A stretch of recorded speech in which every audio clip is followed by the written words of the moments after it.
Om Swastiastu. Selamat pagi, selamat siang, atau selamat malam bagi Bapak Ibu yang menonton video kali ini. Jadi pertemuan kali ini saya akan membahas materi melalui video ini. Nah, pada pertemuan yang lalu kita sudah membahas materi tentang pentingnya pengelolaan keuangan keluarga saat pandemi COVID-19. Kemudian yang saya jelaskan pada pertemuan yang lalu adalah definisi dari pengelolaan keuangan. Kemudian mengapa pengelolaan keuangan itu sangat penting khususnya saat kondisi pandemi seperti ini. Kemudian saya jelaskan 3 langkah manajemen keuangan keluarga menurut Manulang 1981. Kemudian terakhir yang saya jelaskan pada pertemuan yang lalu adalah pandemi COVID-19 yang berdampak pada perekonomian Indonesia termasuk juga kondisi ekonomi keluarga. Nah, pada pertemuan yang lalu saya membahas 3 langkah manajemen keuangan keluarga menurut Manulang. Jadi pertemuan kali ini saya akan membahas langkah kedua dari manajemen keuangan keluarga tersebut, yaitu pelaksanaan manajemen keuangan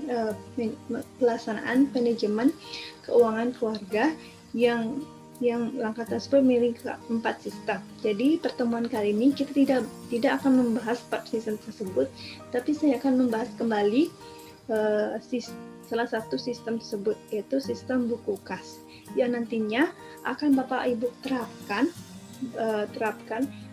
berapa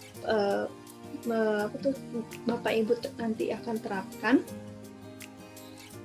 dan agar Bapak Ibu lebih mudah dipahami, lebih mudah untuk memahaminya. Baik, untuk mempersingkat waktu, saya akan memaparkan materi yang telah saya susun.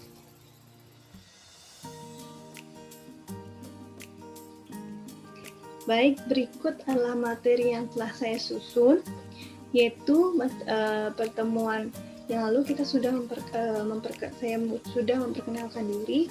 Jadi pada pertemuan kali ini saya tidak memperkenalkan diri lagi. Jadi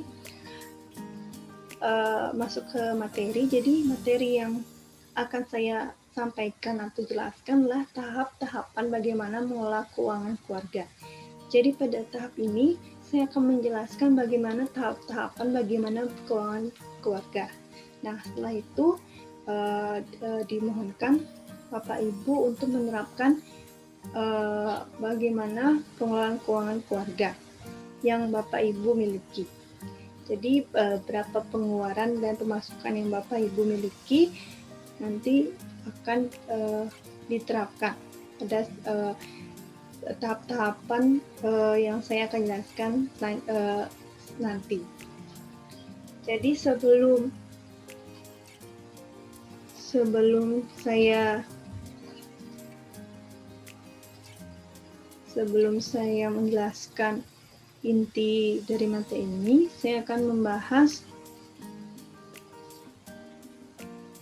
bagaimana atau 4 cara cermat dalam mengatur keuangan keluarga. Tapi sebelumnya, pada pertemuan yang lalu, saya sudah membahas cara untuk mengatur keuangan keluarga, tapi saya di sini akan menjelaskan lagi, namun dengan 4 cara saja. Yaitu yang pertama, langkah pertama yaitu lacak kebutuhan belanja sehari-hari. Jadi perhatikan dan teliti kemana uang yang kita belanjakan dalam kehidupan sehari-hari. Sebaiknya hindari belanja barang-barang yang mahal yang menghabiskan uang atau belanja barang-barang yang mungkin kita tidak butuhkan. Jadi sebaiknya belanja barang-barang yang sangat kita butuhkan. Karena semakin banyak uang yang kita kuras untuk membeli barang-barang mahal atau mungkin tidak kita butuhkan, tidak terlalu penting untuk kita butuhkan, maka akan menguras anggaran lain sehingga mengalami kesulitan untuk belanja kebutuhan lain. Jadi semakin banyak kita membeli barang mahal atau barang yang kita tidak butuhkan, maka anggaran yang kita miliki untuk membeli kebutuhan yang lain bisa mengalami kesulitan. Jadi lebih baik kita membeli barang-barang yang sangat kita butuhkan, seperti kondisi pandemi seperti ini yang memberikan dampak bagi kita semua, terutama pada ekonomi. Jadi sebaiknya kita harus menghemat agar keuangan kita bisa berjalan walaupun saat kondisi seperti ini. Jadi langkah kedua adalah bandingkan uang masuk dan uang keluar. Jadi hitung secara cermat berapa banyak jumlah uang masuk baik dari gaji maupun pengeluaran lainnya. Kemudian hitung juga berapa jumlah uang yang keluar. Jadi sebaiknya Bapak Ibu hitung secara cermat berapa pemasukan yang Bapak Ibu miliki selama sebulan dan pengeluaran yang Bapak Ibu keluarkan selama sebulan. Jadi hitung semua jenis pengeluaran itu setiap bulannya, seperti pengeluaran itu ada tiga jenis, yaitu pengeluaran rutin, tagihan rutin, atau pengeluaran tidak terduga. Jadi pengeluaran rutin itu misalnya belanja bahan makanan, transportasi, atau beli bahan-bahan makanan, bahan-bahan dapur. Kemudian ada tagihan rutin, misalnya bayar listrik, bayar air, bayar telepon, atau asuransi. Jadi yang terakhir adalah pengeluaran tidak terduga. Jadi pengeluaran yang kita tidak tahu akan terjadi, misalnya pendaftaran sekolah, biaya pengobatan, atau sumbangan-sumbangan. Kemudian ada langkah ketiga, yaitu tentukan prioritas pengeluaran uang Anda. Jadi menentukan prioritas pengeluaran untuk kebutuhan yang paling penting dan mendesak. Hal ini sangat penting untuk membantu keseimbangan yang tepat antara pemasukan dan pengeluaran serta membuat tabungan. Jadi Bapak Ibu harus menentukan prioritas pengeluaran untuk kebutuhan yang paling penting dan mendesak. Jadi Bapak Ibu harus memprioritaskan pengeluaran apa yang sangat dibutuhkan atau yang paling mendesak harus kita keluarkan uang. Hal ini sangat penting untuk membantu keuangan kita seimbang, yang tepat antara pemasukan dan pengeluaran, dan juga kita bisa menabung. Kemudian ada langkah keempat, yaitu tindakan memperkerjakan uang. Jadi setelah kita memiliki anggaran keuangan, saatnya mengambil langkah terakhir, yaitu melakukan tindakan sesuai rancangan anggaran. Jadi setelah kita memiliki anggaran keuangan, setelah kita membuat anggaran keuangan, saatnya kita melakukan tindakan sesuai dengan rancangan anggaran yang kita buat. Jadi buatlah semua tindakan tersebut dapat berjalan secara otomatis, sehingga Bapak Ibu tidak akan menemui kesulitan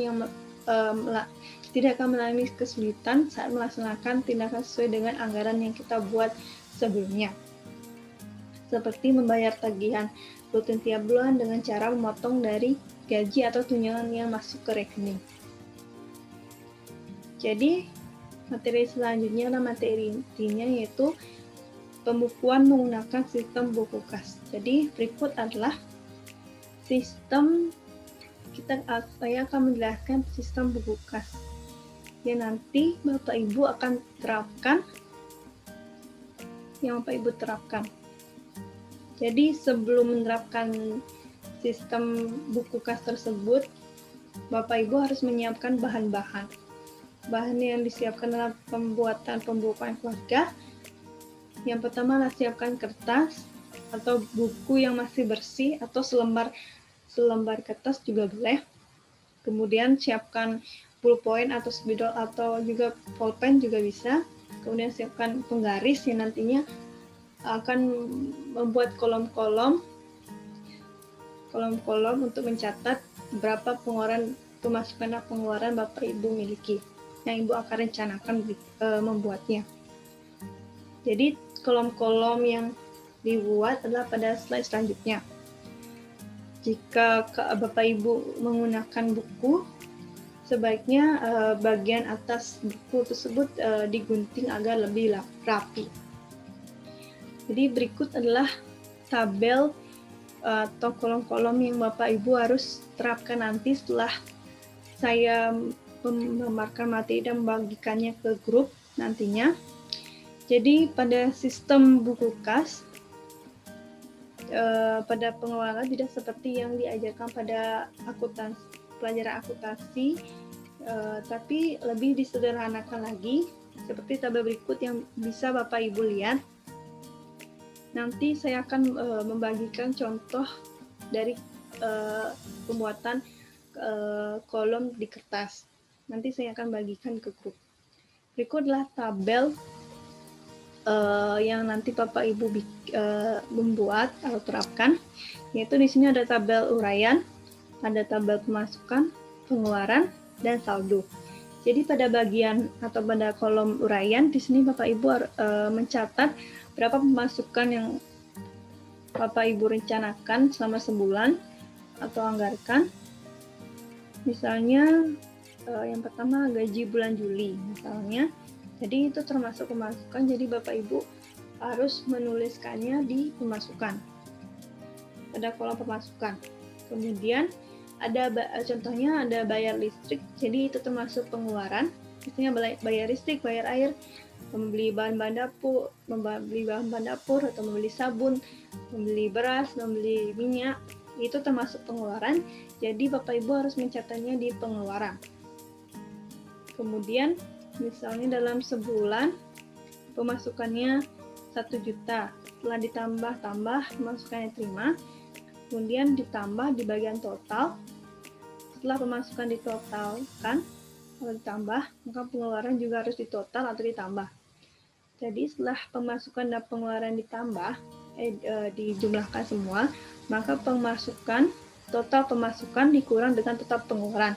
Jadi hasil dari pemasukan dikurang pengeluaran, segitu saldo yang Bapak Ibu miliki atau sisa uang yang Bapak Ibu miliki setelah pemasukan dan pengeluaran dikurang.